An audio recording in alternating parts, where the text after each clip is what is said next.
नमो अरिहन्ताणं नमो सिद्धाणं नमो ऐर्याणं नमो विज्ञायाणं नमो लो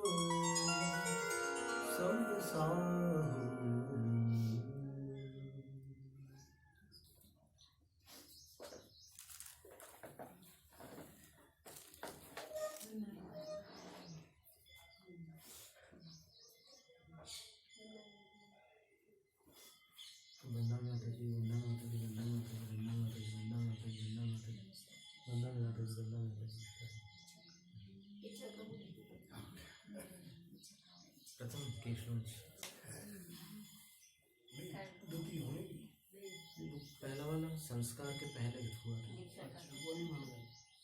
ऐसे माना जाएगा वो दीक्षा जन विधि का केशवंश हुआ और ये चर्या का हो गया।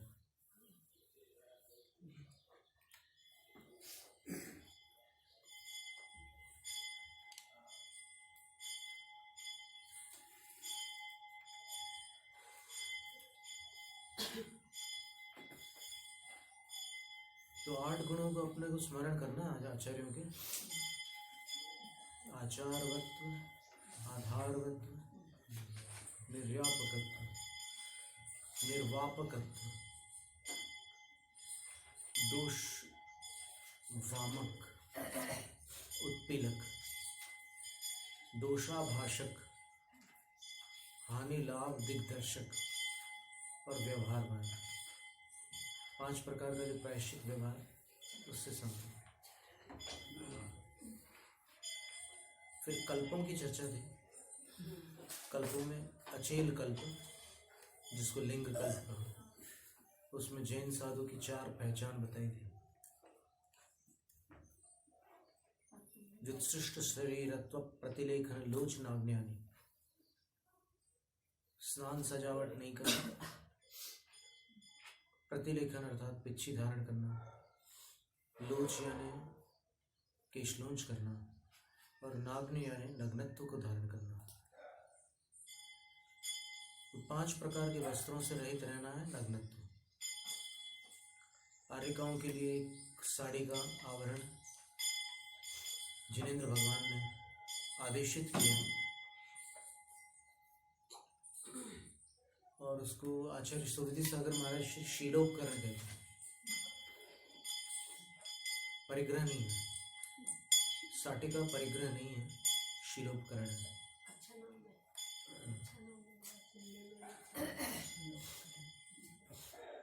और प्रतिलेखन जो पिच्छिका है उसके 5 गुणों में धूल नहीं ग्रहण करना, पसीना ग्रहण नहीं करना, मृदु होना, सुंदर होना और लघु होना। लघु का ये वजन नहीं होता इसमें ज़्यादा, इतने सारे पंख होते हैं लेकिन फिर भी भारी नहीं होती है। और सूक्ष्मोपकरण का अर्थ अपन ने कल पढ़ा था। एक शुल्लक के लिए सूक्ष्मोपकरण होना चाहिए। सूक्ष्म का अर्थ होता है डेलिकेट, अंग्रेजी भाषा में डेलिकेट शब्द था। डेलिकेट का अर्थ होता है नरम, मुलायम। यहाँ आ जाइए माता जी। अच्छा लगता है वो अच्छा लगने वाली बात तो फिर ठीक है। अच्छा लगना तो फिर अनादि से वही चल रहा है, अच्छा लगने वाली। नहीं, यहाँ टिक जाइए ना, यहाँ पास में टिक जाइए।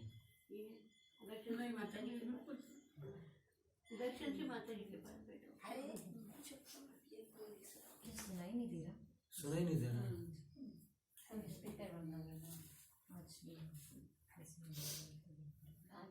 नहीं, बैठे बैठे संकल्प विकल्प होंगे ना। अगर नहीं सुनाई देगा तो फिर शांत नहीं रह पाएगा मन। आप शुद्ध हैं? माता जी आप यहाँ पर भी आ सकते हैं, यहाँ से नजीक रहेंगे। फिर आपने बोला ही क्यों माता जी कि नहीं सुनाई दे रहा?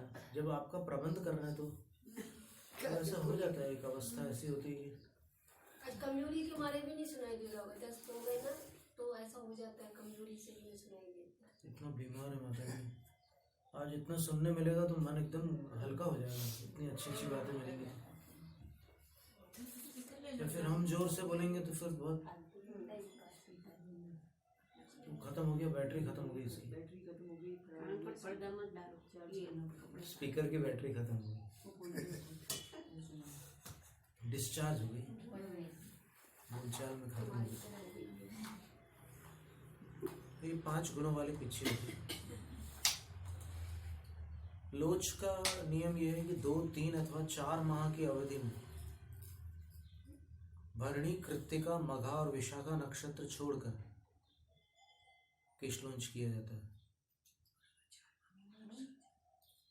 भरणी, कृत्तिका, मघा और विशाखा, इन 4 नक्षत्रों को छोड़ करके जो केशों का उत्पाटन किया जाता है, माने उखाड़े जाते हैं केश। अब इसको 2 प्रकार से उखाड़ते हैं सारे लोग, एक तो ऐसे उंगलियों के बीच पकड़कर, अथवा एक इस प्रकार से अंगूठे और इसके बीच में पकड़ करके उखाड़ते हैं बालों को।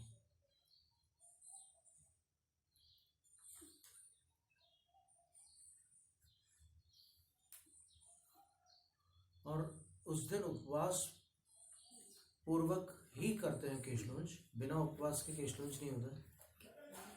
और फिर केशलोंच के बाद प्रतिक्रमण करते हैं, ये एक और नियम है इसमें। केशलोंच करके फिर प्रतिक्रमण किया जाता है। सप्पड़ी कमणे दिवसे उवासेनेव कायव्वो।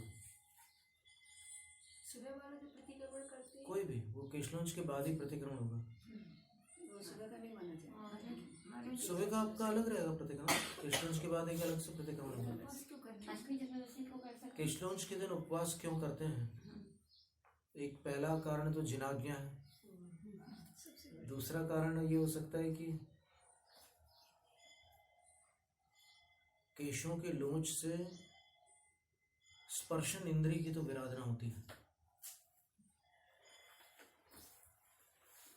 नहीं होती? क्योंकि ऐसा कोई है क्या कि केशलोंच करे और उसको त्वचा में बोध ही ना हो कि कोई बाल वाल उखड़ रहा है, पता ही नहीं चल रहा, ऐसा तो कोई नहीं हो सकता। स्पर्शन इंद्री की विराधना होती है। फिर वैराग्य की परीक्षा होती है, और दीक्षा दिवस का स्मरण करने के लिए उपवास करना अच्छा रहता है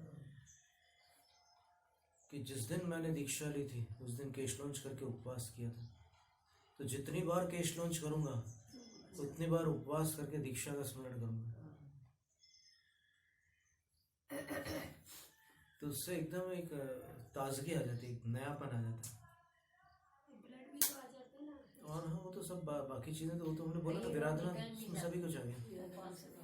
प्रतिक्रमण महाराज जी यही वाला करते हैं, सुबह करते हैं वो वाला। हाँ, वही वाला प्रतिक्रमण, केशलोंच का अलग से कोई प्रतिक्रमण नहीं है।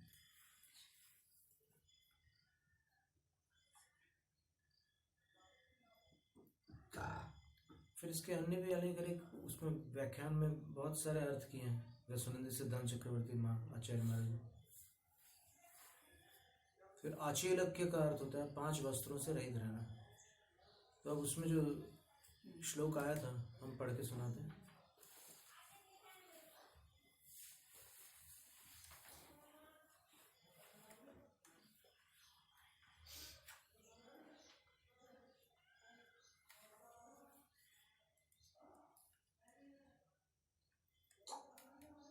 चंद्रप्रभ चरित्र के 6ठे सर्ग में 77 और 78 क्रमांक काव्य हैं। अथ सप्रिय धर्म नाम ध्येयम परमाणु व्रत पालन प्रसक्तम यदि चिन्ह धर्म सभांतरस्थ सहसा क्षुल्लकमागतं ददर्श प्रतिपत्तिभिरर्घ पूर्विकावे स्वयमुत्थाय तमग्रहीत खगेन्द्रः मतयो न खलु चितज्ञतायां मृगयन्ते महतां परोपदेशम्। अब इसका हिंदी हम पढ़ रहे हैं, हमने ही लिखी हिंदी। अथानंतर सभा के भीतर स्थित उस राजा धरणीध्वज ने अकस्मात आए हुए उत्कृष्ट अनुव्रतों का पालन करने में आसक्त तथा यति चिन्हों को धारण करने वाले प्रिय धर्म नामक क्षुल्लक महाराज को देखा। यति चिन्हों को धारण करने वाले, तो अब ये 4 चिन्ह है ना यतियों के, तो इन 4 में से एक नग्नत्व था, दूसरा केशलोंच था, एक पिच्छी थी और एक स्नान सजावट का त्याग था। तो इसमें यति चिन्हों से युक्त प्रिय धर्म नामक क्षुल्लक को देखा तो 4 के 4 पूरे नहीं हो सकते क्षुल्लक में, लेकिन कम से कम 1 या 2 तो हो सकते हैं। और केशलोंच तो चूंकि नियामक नहीं है इसलिए उसको अपन यति चिन्ह उन्हीं के लिए कहेंगे जो केशलोंच करने वाले क्षुल्लक हैं। जो नहीं कर रहे हैं उनके लिए यति चिन्ह केशलोंच नहीं कहलाएगा। फिर अब बचता कौन सा चिन्ह है?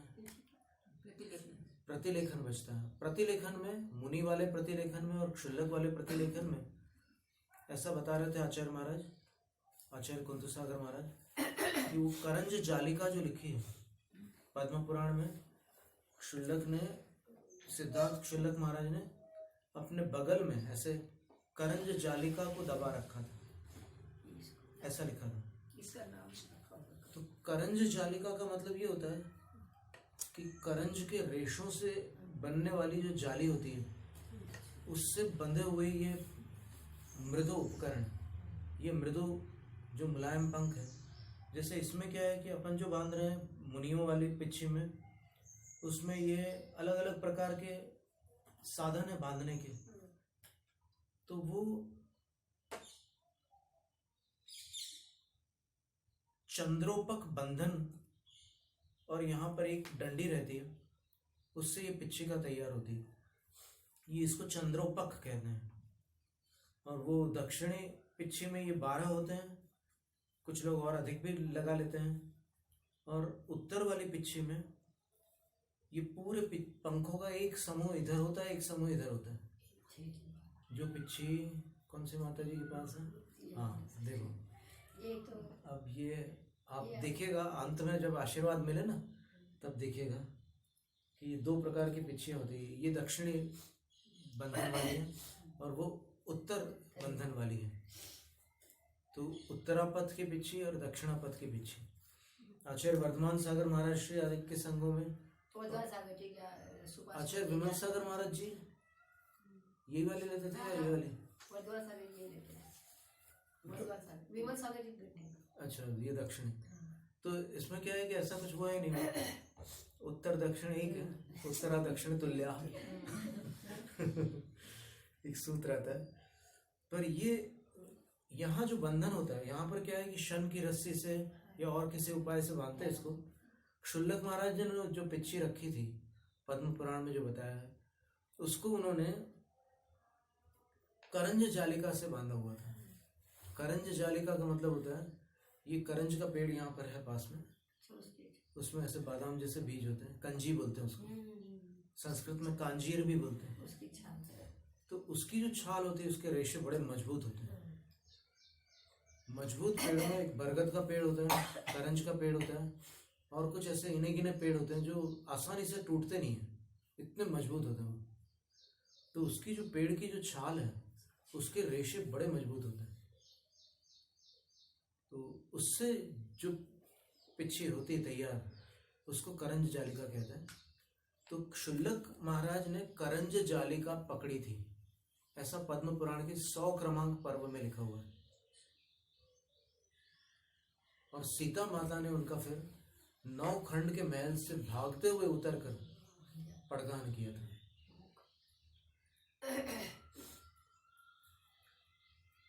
और अच्छा सुंदर चित्रण। तो यहाँ पर ये लिखा है, अथानंतर सभा के भीतर स्थित उस राजा धरणीध्वज ने अकस्मात आए हुए उत्कृष्ट अणुव्रतों का पालन करने में आसक्त हो। ये उत्कृष्ट अणुव्रत यहाँ उत्कृष्ट श्रावक के होते हैं, मध्यम अणुव्रत मध्यम श्रावक के होते हैं और जगन्य अणुव्रत जगन्य श्रावकों के होते हैं। अणुव्रतों में भी 3 भेद होते हैं, उत्कृष्ट, मध्यम और जगन्य। तो उत्कृष्ट श्रावकों की जो अणुव्रत होते हैं, जैसे 10वीं और 11वीं प्रतिमा में, वो महाव्रत के अधिक निकट होते हैं। और मध्यम श्रावक में 7वीं 8वीं 9वीं प्रतिमा वाले जो अणुव्रत होते हैं, उसमें क्या होता है कि वो लौकिक कार्यों में परामर्श दे सकते हैं, अथवा 7वीं प्रतिमा तक तो लौकिक कार्य स्वयं कर सकते हैं आरंभ, क्योंकि आरंभ का जब तक त्याग नहीं हुआ तब तक असीमशी कृषि वाणिज्य शिल्प ये सारे आरंभ कर सकते हैं, तो उनके अणुव्रत उनकी भूमिका के योग्य होते हैं, इसलिए मध्यम श्रेणी में आते हैं। अब ब्रह्म का आजीवन त्याग कर दिया तो श्रेणी में तो विकास हुआ, लेकिन उससे नीचे की प्रतिमा जो होती है 6, वहां पर जघन्य अणुव्रत है। मध्यम 7वीं से 9वीं और 10वीं 11वीं में उत्कृष्ट अणुव्रत है, और उसमें फिर उत्कृष्ट अणुव्रत को धारण करने वाले यहाँ पर परमाणुव्रत पालन प्रसक्तम, यही शब्द पद्म पुराण में भी लिखा है। पद्म पुराण वाला जो है वो भी हम पढ़ के बताते हैं।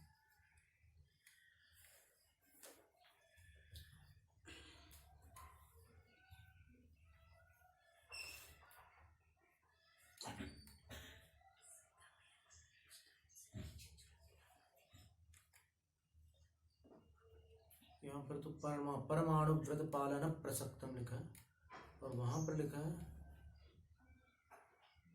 सीता जी के प्रकरण में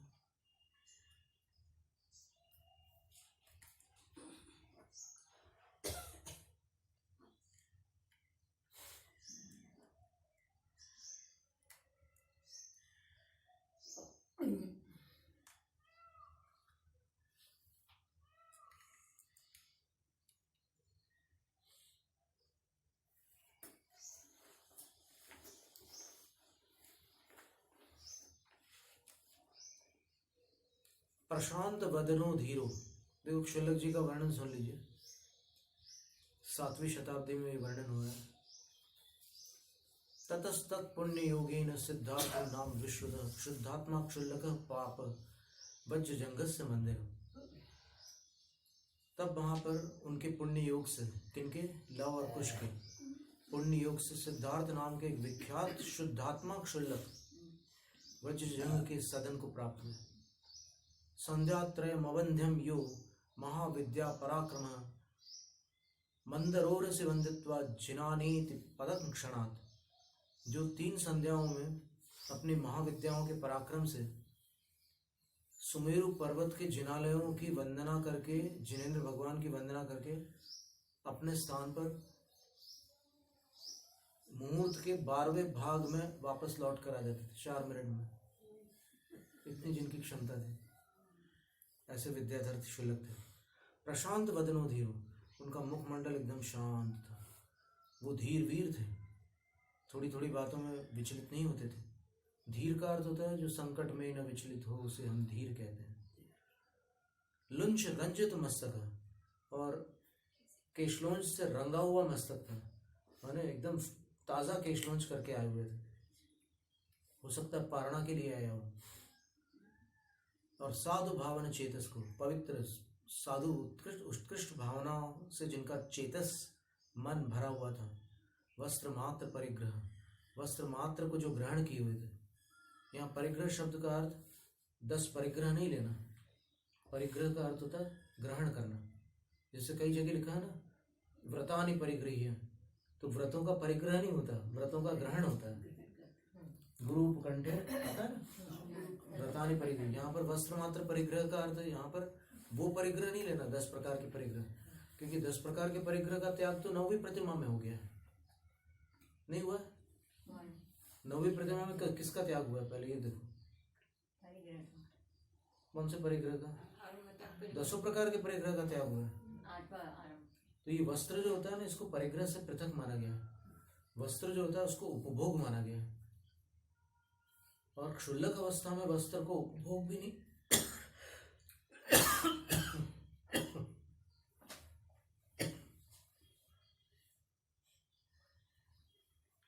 क्षुल्लक अवस्था में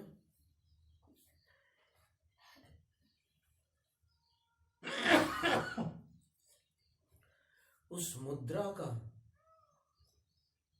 उस वेश का अंश माना गया। क्षुल्लक की जो मुद्रा होती है ना,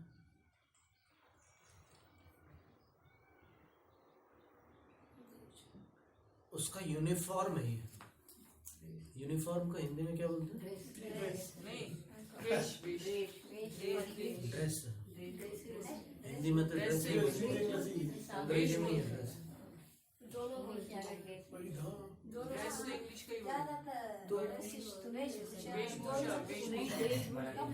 वेशभूषा का अर्थ आभूषण होता है।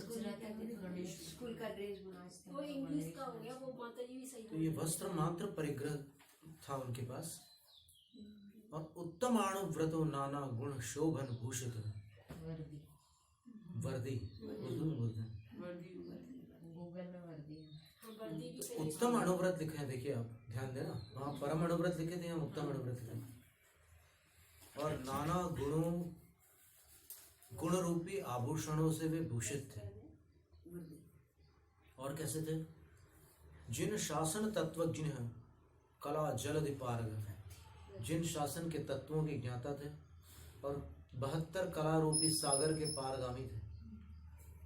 और कैसे थे? अंशुकेन उपवीतेन सेतेन प्रचलात्मना। अंशुक यानी दुपट्टा, कैसा रंग था उनका? सेतेन, सफेद रंग था, ऐसे हवा में लहराने वाला वो दुपट्टा था। और उपवीतेन, यज्ञोपवीत से युक्त थे, यानी जनेऊ धारण किए हुए थे।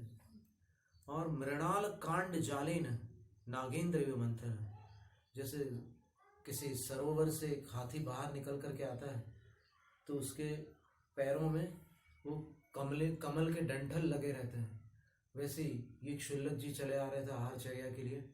और ऐसा लग रहा था कि ये दुपट्टा और जनेऊ जो है ये हाथी सरोवर से निकला और फिर ये कमल के डंठल के समान शोभित हो रहे थे उनके शरीर पर। और क्या स्थिति थी उनकी? आहारचर्या के लिए आ रहे थे। करंज जालिकाम कक्षे कृत्वा प्रिय सखी में, करंज जालिका को उन्होंने कक्षे यानी कांख में रखा हुआ था। हाथ में पात्र था, एक हाथ में कमंडल था। महाराज जी लेकिन इतने टाइम सीता जी के टाइम से पीछे हाथ में थी सुलभ जी के। करंज जालिका ये मतलब पीछे तो थी ना, वो करंज की बनी हुई थी, उपकरण था, उपकरण था, पक्की बात। उपकरण तो पीछे थी ना, तो अब ऐसा नाटक क्यों हो गया? अब अपन ऐसा नहीं बोलते बड़ों के लिए, जो भी है बड़ों के लिए तो नहीं बोलते, लेकिन अपन अभी उसके बारे में अपन विचार करते हैं ना। वो बात नहीं है। चारित्र सार ग्रंथ में क्या लिखा है वो भी देख लेते हैं। चारित्र सार ग्रंथ है सिद्धार्थ शुल्लक जी का ही वर्णन बताया ये भी। ये सिद्धार्थ शुल्लक जी का पहले चल रहा है। पद्म पुराण से बताया था ये। नहीं, पहले ये पद्म पुराण चल रहा है।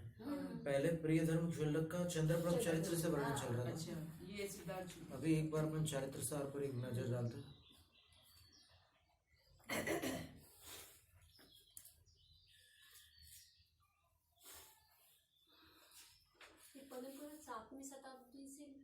सातवीं शताब्दी का, जब आचार्य अकलंग देव हुए थे तभी आचार्य रविशेन हुए थे। गाथा मतलब आपको याद है? कौन सी? पद्म पुराण? चारित्र सार में क्या है? चरित्र सार तो गद्य है।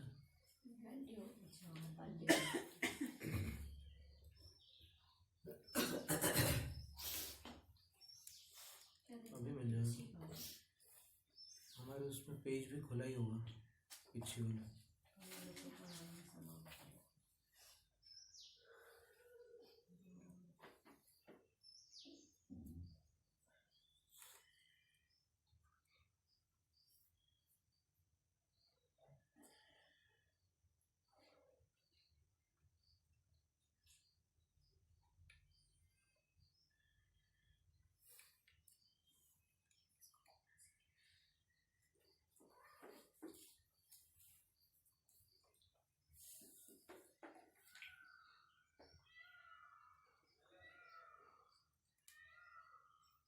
इसको और देखते हैं चारित्र सार की और प्रतियां होंगी, या फिर अपन अभी जो पढ़े हैं उसको और आगे ले लेते हैं, नहीं तो फिर इसमें समय ढूंढने में निकल जाएगा। ढूंढ करके फिर आगे तैयार रख करके दोबारा अपन स्वाध्याय में उसको ले लेंगे। तो यहाँ पर ये लिखा है कि उन्होंने ऐसे कांख में ये करंज जालिका पकड़ रखी थी। और मनोज्ञम अमृता स्वादम धन वृद्धि मृत ब्रुवन, वो चौके के सामने जाकर धर्म वृद्धि कहते थे। मनोहर अमृत जैसे स्वाद वाले उनके वचन थे, धर्म वृद्धि ऐसा बोलते थे हर चौके के सामने। और गृह गृह शनि भिक्षम पर्यटन विधि संगत, और वो जब पर्यटन कर रहे थे भिक्षा के लिए, तब धीमे धीमे चल रहे थे वो भिक्षाम पर्यटन। घर घर पर विधि संगत है, उनको विधि यानी नवोपचार विधि प्राप्त हो रही थी घर घर पर।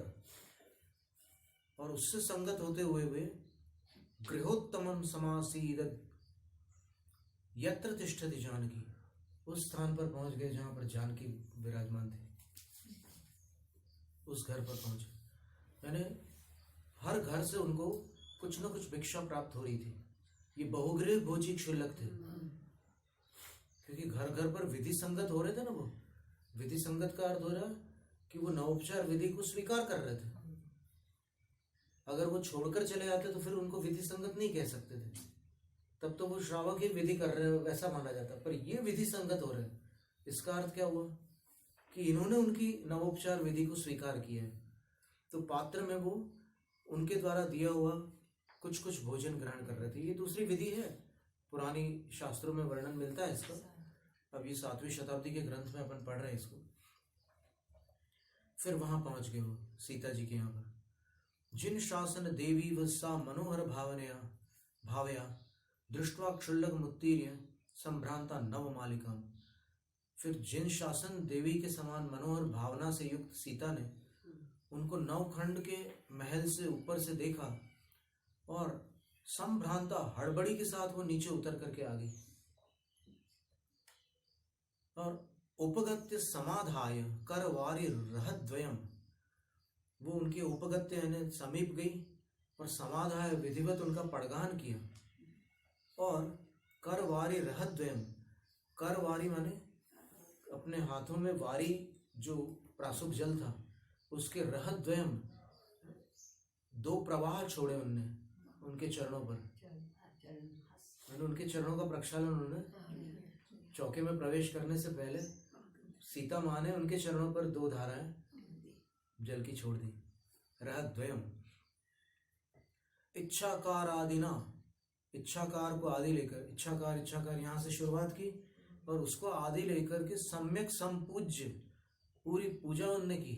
सम्यक विधिवत संपूज्य भली भांति पूजा करके विधि कोविदा, नवोपचार विधि की विदुषी सीता ने। अब ये सब बातें क्यों लिख रहे हैं आचार्य महाराज वहां पर क्षुल्लक के लिए? इससे क्या सूचित होता है? हमने ये बात समय सागर महाराज श्री के सामने रखी थी। महाराज यहाँ ये लिखा हुआ है, हम क्या करें? अगर आप हमें समझा दो कि कुछ हमसे गलती हो रही है तो हम कल से बंद कर देंगे। हम जो नवोपचार विधि से आहार ले रहे हैं उस विधि का हम कल परित्याग कर देंगे। ऐसा हमने महाराज श्री से निवेदन किया, मुंगावली में सबके सामने बोला था हमने। वो लोग 4 मुनि थे, विशाल सागर महाराज श्री भी थे शायद, नहीं मल्ली सागर महाराज श्री थे और भी 2 महाराज जी थे। ये हमारे भाग 3 में पद्म पुराण के। हाँ 3 भाग 100, पर्व नंबर 100 है ना। अब फिर क्या हुआ? विशिष्टीन अन्न पाने ने समतर्पयद आदरात, उन्होंने बड़े आदर के साथ विशिष्ट अन्नपान से उनको तृप्त किया। शुल्लक महाराज जी को अच्छी तरह आहार करा दिया। जिनेन्द्र शासनासक्तान साहि पश्यति बांधवान, क्योंकि जिनेन्द्र शासन में जो आसक्त हो रहने वाले जो मोक्ष मार्गी हैं उनको सीता जी अपना रिश्तेदार मानती थी। कितना सुंदर शब्द है।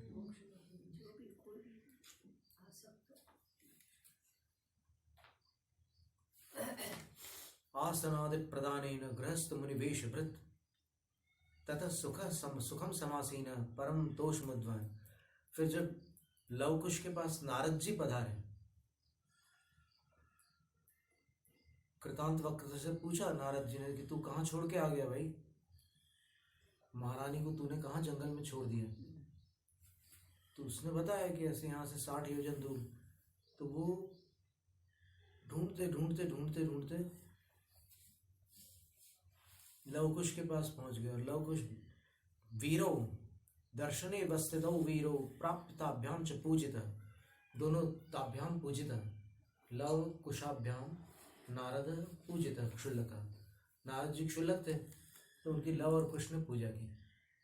और उसके बाद आसनादिक प्रदान प्रदान किए और गृहस्थ मुनि वेशभृत, गृहस्थ मुनि के वेश को धारण करने वाले नारद थे, यानी क्षुल्लक वेश को गृहस्थ मुनि वेश कहा है।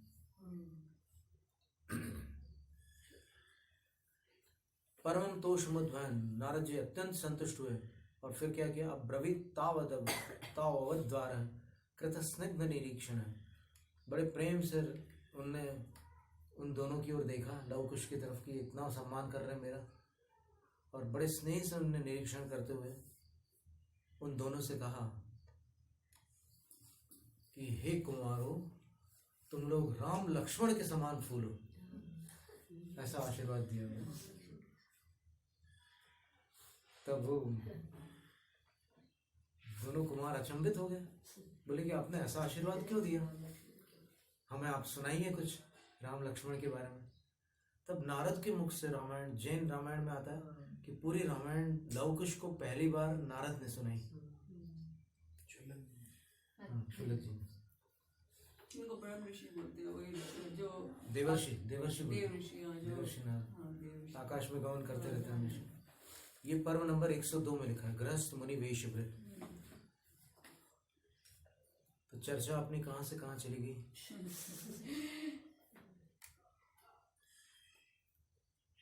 इसमें लिखा परिधान यूनिफॉर्म यूनिफॉर्म को परिधान, परिधान को वर्दी तो परिधान भी बोलते वर्दी वर्दी उर्दू में है, सही लिखा, परिधान बिल्कुल सही है। तो ये परिधान है उनका, ये यानी वेशभूषा है उनकी। इसलिए इसको भी आचार्य सुवेदी सागर महाराज जी ने कहा था कि हम जब दीक्षा देते हैं तो हमने जिसका त्याग किया है वो चीज हम किसी को दे नहीं सकते दीक्षा में। ये जिनेंद्र के आदेश से हम उनको उनकी वेशभूषा देते हैं। आर्यिका को हम साटिका परिग्रह में नहीं दे सकते, और क्षुल्लक को हम दुपट्टा और कौपीन परिग्रह में नहीं देते, हम उनकी वेशभूषा के रूप में देते हैं, क्योंकि जिनेंद्र का आदेश है। इसलिए जब नौ प्रतिमाधारी ही परिग्रह रहित है तो फिर क्षुल्लक आदि जो है वो परिग्रहधारी कैसे हो सकते हैं, वो कदापि परिग्रही नहीं हो सकते। 10वीं प्रतिमा में तो अनुमति तक का त्याग हो गया, सांसारिक कार्यों में कोई परामर्श भी नहीं दे सकते। और 11वीं प्रतिमा में अपन जैसे हम लोग पहले से ही सोचते हैं कि हम लोग परिग्रही हैं, पर फिर बाद में ये बात समझ में आई कि परिग्रही तो 9वीं प्रतिमा के पहले थे। 9वीं प्रतिमा का नाम क्या है, परिग्रह विरत। विरत का अर्थ क्या है, त्यागी। तो परिग्रह के त्यागी 9 प्रतिमा में हो गए। उसके बाद 10वीं प्रतिमा में सांसारिक कार्यों में परामर्श देने का त्याग किया, 11वीं प्रतिमा में घर का त्याग कर दिया, उद्दिष्ट भोजन का त्याग कर दिया, 5 प्रकार के उद्दिष्ट का त्याग कर दिया, आहार, उपकरण, शैया, आसन और आवास, ये 5 उद्दिष्ट होते हैं, इन सब का त्याग कर दिया। परिग्रह और परिग्रह ऐसे 2 शब्द है ना। परिग्रह जो है वो तो वहां पर ल्यप प्रत्यय करके बनाया हुआ है, धातु तो वही की हुई है, ग्रह धातु से ही बना हुआ है। परिगृह्यते इति परिग्रह, कानि परिगृह्यते व्रतानि, तो व्रतानि परिगृह्य का अर्थ क्या होगा, व्रतानां परिग्रहं कृत्वा, ये अर्थ होगा। उसको शॉर्ट में उन्होंने व्रतानि परिगृह्य कर दिया, है ना। अर्थ तो ये निकलेगा ना, व्रतानां परिग्रहं कृत्वा व्रतानि परिगृह्य, एक ही अर्थ हो गया, व्रतों को ग्रहण करना। बिल्कुल। परिसमन्तात् गृह्यते इति परिग्रह। और वो जो परिग्रह है 10 प्रकार के, वो अलग प्रकार के परिग्रह है।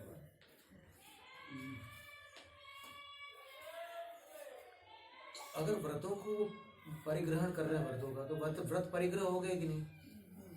लेकिन परिग्रह शब्द के 2 अर्थ होते हैं, एक तो वो परिग्रह जो 10 प्रकार के परिग्रह होते हैं और अंदर के 14 प्रकार के परिग्रह होते हैं वो, और दूसरा किसी चीज को जब अपन ग्रहण करते हैं, नक्षत्र दर्शनान मुंचेत सामायिक परिग्रहम, क्या लिखा है कि शाम को आप ऐसे समय पर सामायिक में बैठो, ये नक्षत्र दर्शनात्, जब नक्षत्र तक दर्शन हो जाए, सामायिक परिग्रह मुंचेत, सामायिक परिग्रह को छोड़ देना। सामायिक परिग्रह का क्या अर्थ हुआ, 10 परिग्रह हुआ क्या? नहीं हुआ। तो परिग्रह व्रतों का भी होता है, सामायिक का भी होता है, बहुत सी चीजों का होता है, लेकिन वो